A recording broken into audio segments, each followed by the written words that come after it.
Voltamos a conversar com o médico veterinário Maurício Aquino, que desenvolve uma dissertação de mestrado sobre o uso do caracol africano para a fabricação de remédios e também para alimentação. Maurício Aquino, que experimento já foi feito nesse estudo que você vem realizando? É uma dissertação um pouco complexa, ela foi dividida em 3 partes. A primeira seria a caracterização fisicoquímica do muco, né? E na universidade nós já fizemos pesquisas para ver a composição de minerais, a composição de proteínas, de gorduras, né? Já existe alguma coisa publicada, mas nós refizemos esses trabalhos. Chegamos a fazer testes para mostrar que ele não é tóxico para as células, que era bastante seguro para o uso, tudo isso. Essa primeira fase já está praticamente concluída. Nós começamos a segunda fase, que é o experimento em vivo, em células. Utilizamos células de córnea de coelho, tá certo? E estamos testando várias concentrações distintas para ver a ação sobre esse tipo de célula. Qual reação ele teria sobre essa célula? Isso. Primeiro para ver qual tipo de reação e qual seria a melhor concentração do muco para ser utilizada para essa finalidade. Esse trabalho está sendo finalizado agora, nas próximas semanas, né? Nós já vimos que ele tem uma tendência a acelerar o processo de multiplicação das células, que ainda não foi comprovado, porque os métodos que nós estamos utilizando hoje são um pouco falhos, tá certo? Nós não estamos dispondo ainda de certos recursos. Por isso que a terceira e última fase do projeto vai ser definitiva, porque é o teste em vivo, onde nós vamos utilizar para a regeneração de células de coelho. De coelho. De coelho. Será utilizado. E aí não tem como negar a utilização, sobre os resultados vão ser benéficos ou não. Cicatrizante. Isso. E também existe uma tendência à fabricação de etanol com esse caramujo? Como é que é isso? Isso foi uma matéria muito interessante que saiu recentemente de pesquisadores da Bahia, que descobriram um fungo no trato digestivo do caracol africano, que tem uma capacidade de transformar a celulose muito maior do que o que a gente utiliza hoje para o fabrico de etanol. Quer dizer, de acordo com essa pesquisa, você pode produzir com as mesmas condições que se utiliza hoje, o dobro da produção de álcool. O dobro da produção? O dobro. Aproveitando, inclusive, aquele bagaço que normalmente não é digerido, né, por causa da dificuldade. Então, como eu falei com você, nós temos muita coisa a aprender com o africano e nós estamos simplesmente fechando os olhos para essa oportunidade, por conta de preconceito, por conta de medo, por conta de irracionalidade. Nesse sentido, voltando à questão do africano como alimento, não é? Ele poderia resolver parte do déficit nutricional brasileiro, ele poderia ser uma alternativa nessa questão do combate à fome, à desnutrição? Olha, nós temos no Brasil hoje, em torno, de acordo aí com o DataSUS, em torno de perto de 200 óbitos por ano por subnutrição no país, tá certo? Isso de cara já poderia acabar. Ou seja, pessoas que têm uma deficiência e que morrem por falta de comida. Por falta de comida, né? Então, o aproveitamento imediato do africano para essas comunidades já, por fatores nutricionais, já reduziria para 0 o número de óbitos, tá certo?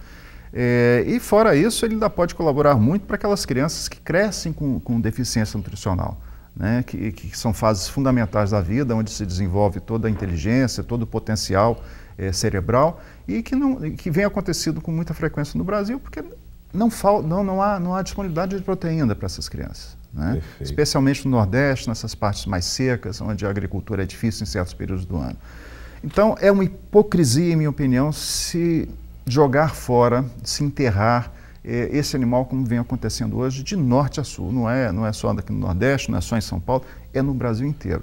Tá? Porque se divulga que o animal é perigosíssimo, quando na verdade não é bem esse o caso. A comunidade que tem acesso, como é que ela pode fazer? Ela pode colher, ela cozinha, como é que ela pode fazer para se alimentar com esse caracol? A gente só não recomenda que se colete animal perto de bueiros, de esgotos, no meio da rua. Mas em propriedades rurais, né, onde esse animal está no pasto, em abundância, né, e em local aparentemente livre de contaminantes, esse animal pode ser capturado, mantido com alimentação hídrica, só com jejum hídrico durante aí uns 5 a 7 dias, para esvaziar o conteúdo intestinal, e depois disso ele é abatido em panela. Quer dizer, deixá-lo em uma localidade seca para que ele não beba água, é isso? Não. A água você deve dar, você não deve dar comida. Comida. Né?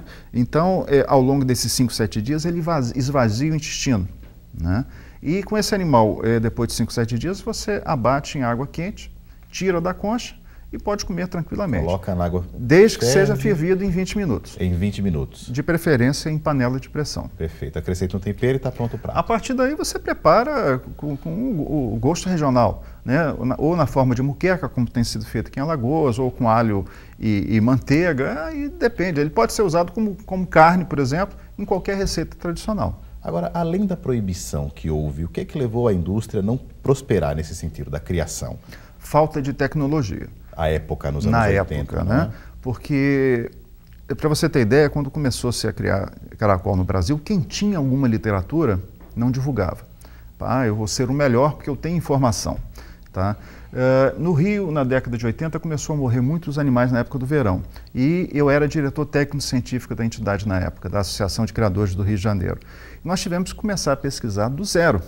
Se eu não tivesse tido na época o apoio de um colega na Universidade Federal Fluminense, lá em Niterói, que era um patologista formado, doutor nos Estados Unidos, nós não teríamos a menor condição de começar a desvendar o problema, porque não havia literatura disponível.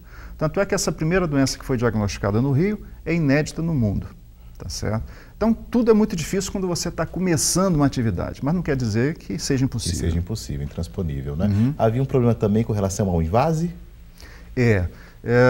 Ninguém sabia como devia, quer dizer, ninguém sabia. Na França isso já era um segredo muito bem guardado, mas no Brasil ninguém sabia como preparar o caracol para colocar numa lata, né?